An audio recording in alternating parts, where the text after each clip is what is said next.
All right, so today we're going to be talking about HTTP request smuggling. Let's just jump into it. And first, a little bit of a primer on why this, diagram I've drawn up is needed.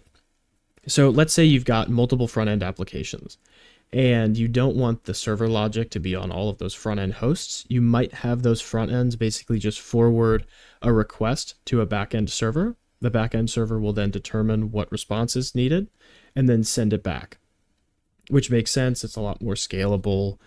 It's a little bit easier to maintain, things like that. The issue is when you have things like this, you need to specify where one request starts and ends.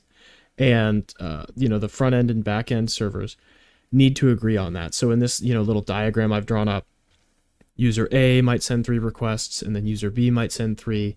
And the back end needs to know, at least, before it makes a response, where this, where the requests start and end, so that it knows, where to actually send that information and what it should look like or what its next operation should be, because it can only do, one thing at a time, basically. And HTTP request smuggling takes advantage of how different, or how the front end and back end server might communicate how long these requests are. So we'll talk about the attack types, but first let me give the most basic example is in this little visual from Portswigger's Web Academy. So in this case, right, typically when you send a request, you specify how long it's supposed to be. So if they say content length is 43, this should be one large request, and then you would send it to the back end. It would see one large request and then send one large response. In this example, you can see that they're using the 2 different ways that you can specify how long your request is. So there's the content length header, or CL is what we're going to call it most of the time. And it's just the number of characters in your request body. And then you have transfer encoding, which as far as the purposes of this is concerned, it's just going to be chunked. And then this number here is supposed to represent the number of bytes or not the number of bytes, but the hexadecimal representation of the number of characters in the request. So in this case, they're saying 0. It might actually be a different number if you're trying to do it legitimately. But in this little example right here, the front end server is just using content length. So it sees this as one big request and sends it to the back end. The back end might be configured to use transfer encoding. And so it sees 0, which delimits the end of a transfer encoding body, and then, ends that request there, and then sees this other request that just kind of got attached with this first one. And what'll happen is when the next legitimate request comes into the front end, the back end server will append this get admin, HTTP, whatever, to the beginning or the front, whatever you want to call it, of that next response it's going to send out, or that next request that's coming in. So there's 3 high-level attack types, which CLTE is what's kind of shown in this picture, which is the front end is using content length, the back end is using transfer encoding. If the front end uses transfer encoding, it would be TECL. And then if both of them are using transfer encoding, but they're implementing them in different ways that still makes them vulnerable, you'd call that like TETE. So let's look at an example. So here we have 2 different examples. This first one, I'm pretty certain is, let's see, yeah, this is CLTE, because the content length would show this as one large request. But if you're using transfer encoding, it would say that the request ends at this 0. And so the next request would have the word smuggled appended to the beginning. This bottom one is the front end server is using transfer encoding and the back end server is using content length. So the front end server sees this as chunked. It says there's 8 characters in the body, and there are, and so the 0 marks the end. So the front end sees this as one request and sends it to the back end. The back end says that the content length is 3, so it ends right at the end of this 8, and then, or I guess right before the word smuggled, and then it sends it along. So that's how you might see the front end and back end disagree. TETE is a little bit more tricky. At least from what I can tell, and usually it's because of front end and back end servers, if they're both using transfer encoding, there's a variety of different ways that the server might interpret the headers. So like, there's usually some word lists you can find for this, and they kind of account for typos, and they differ a little bit from the HTTP specification. Because, if you're a backend server and you're supporting three or four front end servers, you don't want like somebody's browser being weird to make their requests all, invalid. So you might support between your front end and back end more than one syntax for transfer encoding. Or it might just take precedence in where it sees it in the request heading. So in this case, you might find a server that allows you to use these two headers with different values. So chunked is like the default. X shouldn't work with the typical HTTP specification, but the server might be configured to deal with it. And so the front end might see chunked and then see 5B and then 0 and say, okay, the front end sends this through just fine. And then the back end might see, transfer encoding X and determine that, it might error out on this, or it might just, disagree about what it should do. And then it might default onto the content length as a backup or something. And then it would process to the end of 5B, and then it would see two separate requests here, one for Gabe, which is a fake thing, so this would error. And then it would see another for, something else. So, TETE, from what I can tell, it's a lot less common. It's also a lot harder to enumerate. So that's why when we cover identifying these or finding them, we're not really going to go over finding TETE because it's kind of specific. But let's talk about how you would actually go about finding each of these. So for a CLTE vulnerability, you would do something like this. So you would set the content length to just, be the whole request.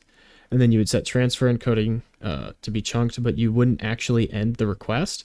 You would just let it hang, so to speak. So instead of putting the 0 here to say that this is the end of the request body, you would just leave it. And then, because it can't find that 0 character to terminate on, it won't stop until it sees that. So that's how you could verify that. You want to test TECL second, because if it's vulnerable to CLTE, or if it's a TECL, the same payload will work for both. So you'd want to do one after the other. In this case, the front end sees transfer encoding, and it sees 0 here, and then just sends this as one request. But the back end will see the content length is 7, which is a lot longer than the data that we have here. And so it'll wait to fill up that extra queue of data in a certain way. So because it'll wait to fill that up, this tends to cause more disruptions, even if it's vulnerable to CLTE as well. So that's how you would actually find those. You would just base the behavior of the application after you send some attempts like this. And the interesting thing I find about this is it's not gonna these kind of vulnerabilities don't really jump out at you, not like a SQL injection or local file inclusion or cross-site scripting. These are a little bit more hidden in the sense that you have to know how to look for them, and you have to kind of seek them out by yourself. So once you've found that maybe something's there, you can go about confirming it. Basically send a smuggled attempt and then send a normal request, and then if your smuggled request is what gets responded to you by the backend, then that it works. Or you might see some kind of error about syntax, or maybe if you were, like I did a couple slides ago, if you were trying to smuggle this request here, well, this would clearly give you an error because Gabe is not that's not a valid HTTP option. So that would give you an error. Once you've done that, though, then you can kind of move on to post-exploitation type stuff. And I'm not going to cover literally everything you could do with this because we would be here all night. But basically, we're just going to cover some of the more straightforward ones that we can kind of get a good wrap around for this. So if you're doing a front-end security bypass, let's say that the backend leaves all of the responsibility of authentication and authorization to the front end. So if it gets a request for an admin endpoint, it assumes that the front end has already authenticated that request or something, right? Or already authorized it. And so if we're able to smuggle a request to that endpoint, we might be able to just bypass any kind of security that's stopping us from seeing it. So on this example on the right, this is a CLTE example because the front end sees this as one big request, but the back end will see this as two distinct requests, one for home and one for admin. And then the one on the left here is a TECL because the front end sees this as one big request using transfer encoding.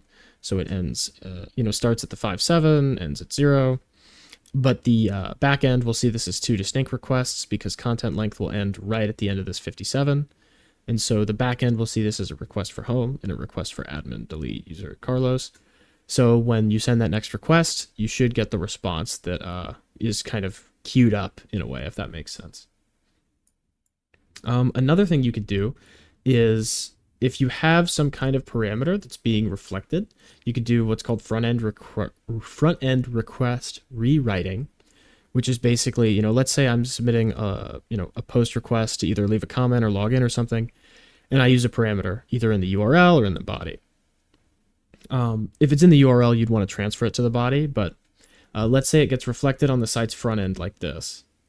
If you know that you're able to do this, one thing obviously is you could try to write into a sink and execute cross-site scripting with this. But another thing you could do is use this to smuggle, the next request that hits. So if you know there's another user that might be accessing some endpoints, or if you want to steal their, their cookie header, for example, you might send a request like this. So in this case, I believe content length goes to 122, so it ends right before this email thing. And don't imagine this post login stuff here. You should end your attempt with the parameter equals and then nothing.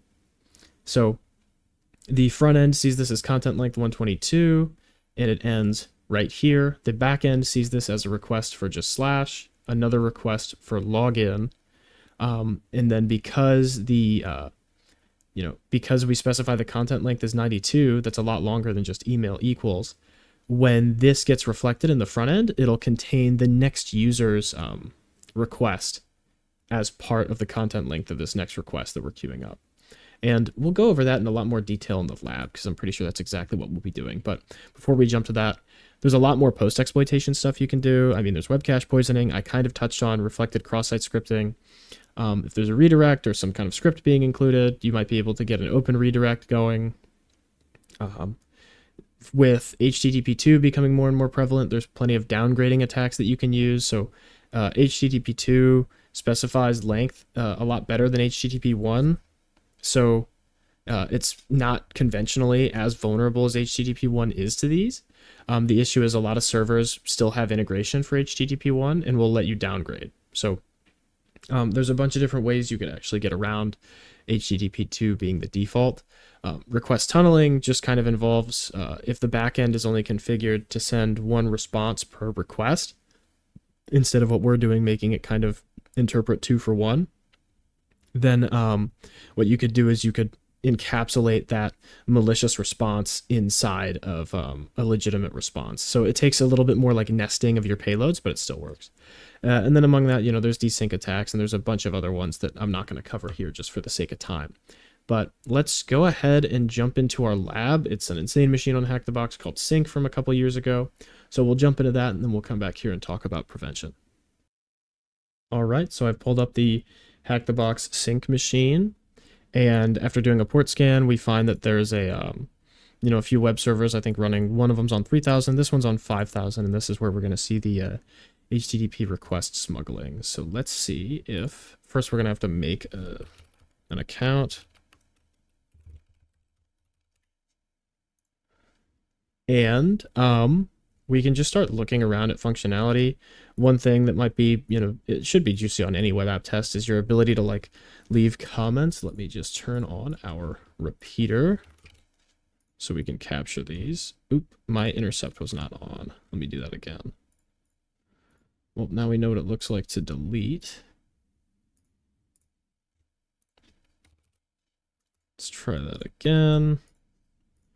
And I'm just throwing these in the repeater so we can save them. Let me do test 2. Okay, that gives us a redirect. And then I think there's also this notes tab that we can mess with. So just say note 1. Okay. With this in mind, there's a few things we can start to do. Now, going into this, we know that it's going to be about HTTP request smuggling, but it might be worth actually trying to verify that that's the case. And I think the easiest way to do that is if we were to send, like, let's just say this is note 2, you can see in the response headers here that this is being sent through HA proxy. Another interesting thing, I think this machine came out in like 2021. So the researching for this vulnerability would have been like, look up recent vulnerabilities in HA proxy. We might need to be a little bit more specific as we research.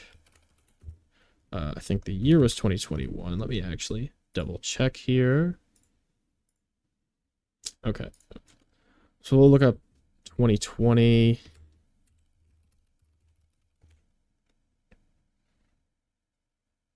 Malformed HTTP2 requests. That's probably not this because these are using HTTP1 by default. We see something from Portswigger, so this might be exactly what we're looking for, although this doesn't look a lot like their website, but I think this doesn't really contain the info that we're looking for. Maybe this is what we're looking for. Decoder, that's not it. Maybe let's look up 2021, January maybe. HTTP request smuggling, this might be it. To the HTX add header, that's not, I don't think that's what we're looking for. Maybe this is the blog post. This just looks like a copy of the one we saw before. But I think we're still seeing what we're looking for.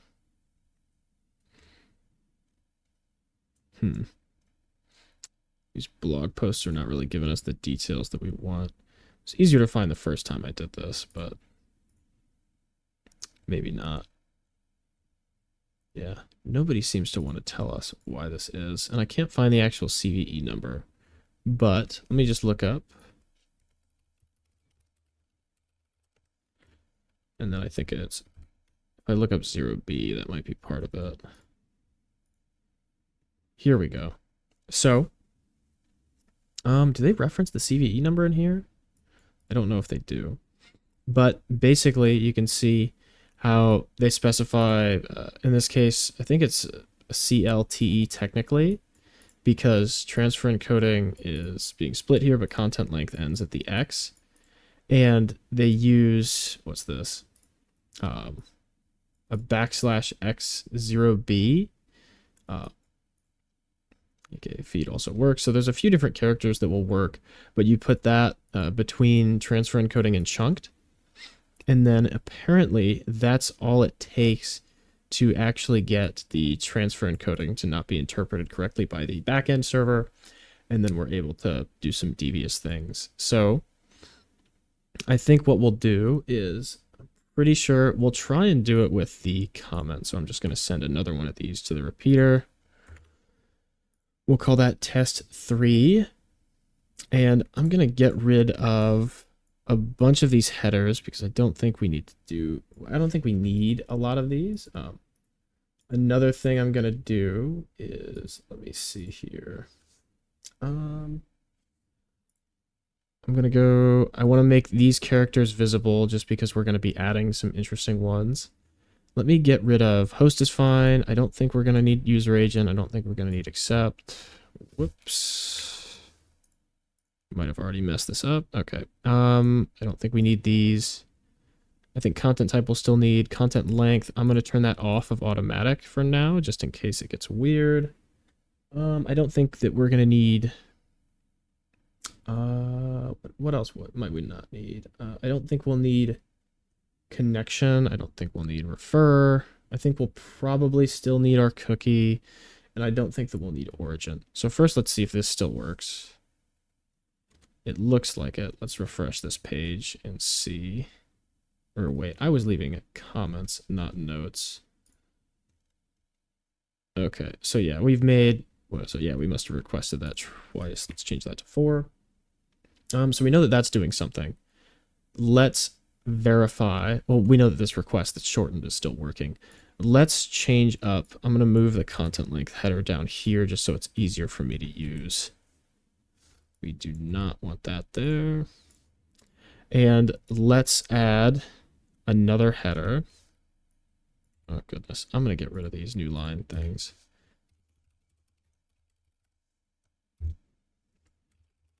Now, I've got a space there. What I'm going to do is I'm going to add a, what do I want to do? Like a %0b, something like that. And then I think we can right click, convert to URL. Or maybe that's not what I want. Let me do convert code Control-Shift-U. Yeah, that's what we want. We want to URL decode this. So we want the 0b character here. Transfer encoding is set to chunked. And then I think what we're going to want is we need to specify the length. So we're going to say just 4. Let's get rid of the content body for this. And then now that we've got that other new line, or whoops, we're going to need 4 to be on its own line. So we have new line, 4. We want this to be the pretend end of the request. And then we'll see if this works. So our message isn't declared. Let's do like, let's say, I don't know, test 4, because we haven't done that yet. And so we'll need to update this. So that would be 9. We'll send it. We get another 302. Let's see if test 4 was created. It looks like it still left a comment, but it didn't actually fill correctly, which is fine. I wonder why that is, because that length is correct. But oh wait, it might be this this content length that we're claiming. I think we might need to change that to 15. Let's try that. Still doing none. Something about that isn't working right, but I don't think it's necessary. Let me change that to automatically update. Still none. Either way, it's still leaving a comment. It just might not be sending that data correctly. Let me delete all these old comments best I can. But what we can do is we can try to append another request to this. So let me change that to 4. I think we can leave the content length however we want. For the sake of this, I think we can leave this to automatically update. I don't think it'll be an issue. And then down here, let's just put a post request and let's use a note. Yeah, that'll work. So let's just do notes. Still using HTTP 1. We will recycle the for the host. If we know that this is being executed by the backend, or we're assuming that the backend is executing this, let's just say localhost on port 5000. And then for our, I think we have to specify content type. Maybe we don't. I'm going to just to be safe. And then we're going to specify that the content length is, let's give it some number like, I don't know, like 200, or we'll say 250. And the reason for this is we want, we're going to send this comment request, and it's going to be interpreted by the front end as one large request, but the back end is going to split this. So it's going to see this 0 and say that's the end of it. And of course, because this notes requires note equals, we can just do, I think it's, oh, we need our cookie in here as well, don't we? I think we just need the session though. I don't think we need this whole thing. Yeah, because what's, oh, this has both of them. Whatever, I guess we'll include the whole thing. Let's see, the content length is fine. Let's add our cookie. And then we'll add new line. We'll do one more new line, note equals. And what this should do is the front end sees this as one large request because we're letting this get automated or automatically updated for the content length. So the front end is using content length. The back end is using transfer encoding. We just need this special byte because of how that, this vulnerable version of HA proxy works. And then the back end sees this as two requests. One of them is for a blank message. So it just posts a comment. And then it also sees, or I guess that should be the end of it, right? But maybe not. But it sees these two different requests, one for post comment and another for, I guess, posting something to the notes. So you'll kind of see what it looks like here. We send that. And then I think if I just send a normal request, or maybe if I just go look at my notes, see that there's a new one. And yeah, you can see this perfectly fine. So in this case, let me try and explain what happened one more time. The front end sees that we're trying to post a comment, and I believe it does. If we go back to the home page, you'll see that it made, at least two since the last time I did this. And the front end sees all of this and says that's okay. But the issue is that the back end sees this other request for notes and adds this to the queue. And so when the next person goes to make a GET request, it actually gets appended here in the note parameter, which, submitted with our cookie, it's going to show us, it's going to show us whatever their headers were. So because our content length is 250, we can actually see, if I go back to the notes page here, some of this user's information got dumped. And in this case, there are session cookies here, but I don't think this is all of their session cookie. We know it's not ours, I'm pretty sure, because ours ends with FQ and theirs is different. So let's just increase our content length to let's do 280. We'll send it again. And it looks like it worked. Oh wait, this is that same old note. Here's a new one. And now we can see even more of their host. It looks like 128080. It looks like they're trying to delete a note. They're using Firefox, something. Here is their cookie. So what I think we can do is, we can't see what they're trying to do. I'm just going to duplicate this tab, and then I'm going to delete these other cookies and replace my session with theirs. I'll save it and then hit home. It's not going to work. What's this called? Notes. Let's try it this way. We'll save that. And you can see here at the top right, now we've got access to the admin account. Hopefully it doesn't clear my cookie again, but we can look at what's this? The admin's notes. And each of these has a username and a password, which is pretty interesting. In this case, what's this? So this refers to what we saw on port 3000 earlier, but that's the HTTP request smuggling demo. In this case, we used a CLTE vulnerability in HA proxy specifically to get, what would you call it? It would be front end. This isn't front end request rewriting. Well, I guess it is, because we see that our note parameter doesn't get reflected, but it does get, stored on the page. So we're able to get another victim's, requests stored from the back end and then served in a response in the form of this note. So that's all we've got for this lab. I'll catch you back with the prevention. All right. As far as prevention goes, you're going to want to use HTTP2 end-to-end wherever it's possible. And keep in mind, all these vulnerabilities are in some way a result of the front end and back end disagreeing about the length of requests. So HTTP2 will sometimes allow for downgrading. So if you, disable it end-to-end wherever you can, and if you disable HTTP downgrading in any way, that'll help you out a lot.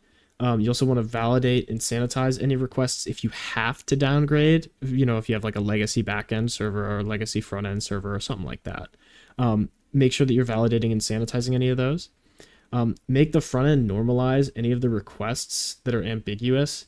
And then make the backend reject any of those that might slip through the cracks, and then close the TCP connection, because if we're doing something like request tunneling, you need to maintain your connection through the multiple requests you're making anyway.